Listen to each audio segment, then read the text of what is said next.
നമസ്കാരം. Alpha palliative care daily ന്യൂസിലേക്ക് സ്വാഗതം. പ്രധാന വാർത്തകൾ. ആൽഫ കെയർ ഹോം ആശിഷിലെ കുടുംബാംഗമായ അന്തിക്കാട് നമ്പ്യത്ത് വാസുദേവൻ നിര്യാതനായി. രോഗബാധിതയായ ഭാര്യ മനോഹരിയും ചലനശേഷി പരിമിതനായ മകൻ നിതിനുമായി 2021 ഈ കുടുംബം ആൽഫ കെയർ ഹോമിന്റെ സംരക്ഷണയിലെത്തിയത്. 6 മാസം മുൻപ് മനോഹരി മരണപ്പെട്ടിരുന്നു. ആൽഫയിലെ പൊതുപരിപാടികളിലെല്ലാം നിറസാന്നിധ്യമായിരുന്നു വാസിച്ചേട്ടൻ. നാളെ രാവിലെ 9 മണിക്ക് ആശിഷിൽ നടക്കുന്ന സംസ്കാര ചടങ്ങുകൾക്ക് ശേഷം മൃതദേഹം പെരിഞ്ഞനം പഞ്ചായത്തിന്റെ പൊതു ശ്മശാനത്തിൽ സംസ്കരിക്കും. അദ്ദേഹത്തിന്റെ ഓർമ്മകൾക്ക് മുന്നിൽ ആൽഫ കുടുംബത്തിന്റെ ആദരാഞ്ജലികൾ. UAE-യിലെ ഇന്ത്യൻ അംബാസഡർ ദീപക് മിത്തലുമായി ആൽഫ ചെയർമാൻ KM നൂറുദ്ദീൻ കൂടിക്കാഴ്ച നടത്തി. ദുബായ് ബുർജ് ഖലീഫ സ്ട്രീറ്റിലെ താജ് ഹോട്ടലിൽ വച്ചായിരുന്നു കൂടിക്കാഴ്ച. ആൽഫയുടെ പ്രവർത്തനങ്ങൾക്ക് അദ്ദേഹം പിന്തുണ വാഗ്ദാനം ചെയ്തു. Dubai India business and professional council ചെയർമാനും ആൽഫ ഹോസ്പിസ് ഡയറക്ടറുമായ സിദ്ധാർത്ഥ് ബാലചന്ദ്രനുമായും കൂടിക്കാഴ്ച നടത്തി.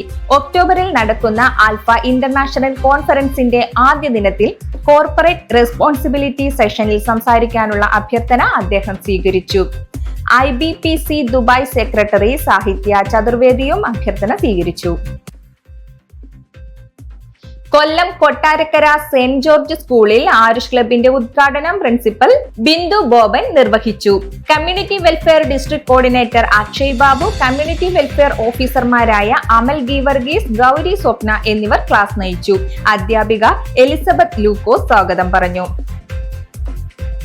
വയനാട് ജില്ലയിലെ വൈത്തിരി ഗവൺമെന്റ് ഹയർ സെക്കൻഡറി സ്കൂളിൽ SAPC ആരുഷ് ക്ലബിന്റെ പ്രവർത്തനോദ്ഘാടനം പ്രിൻസിപ്പൽ അനിൽ നിർവഹിച്ചു. Alpha community development officer Zakir VP, staff അംഗങ്ങളായ ഷൈനി, ജോഷ്മ ജോണി എന്നിവർ വിവിധ വിഷയങ്ങളിൽ ക്ലാസുകൾ നടത്തി. സ്കൂൾ കോർഡിനേറ്റർമാരായ സന, ദിൽന ഫാത്തിമ, NSS കോർഡിനേറ്റർ സന്തോഷ് എന്നിവർ സംസാരിച്ചു.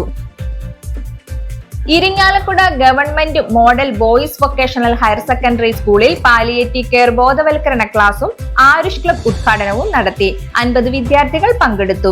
SAPC community welfare district coordinator മേഘ്ന Anilkumar, coordinator Aniyan, student coordinator Vimal എന്നിവർ നേതൃത്വം നൽകി. ഇതോടെ ഇന്നത്തെ വാർത്തകൾ അവസാനിക്കുന്നു. ജയ് ഹിന്ദ്.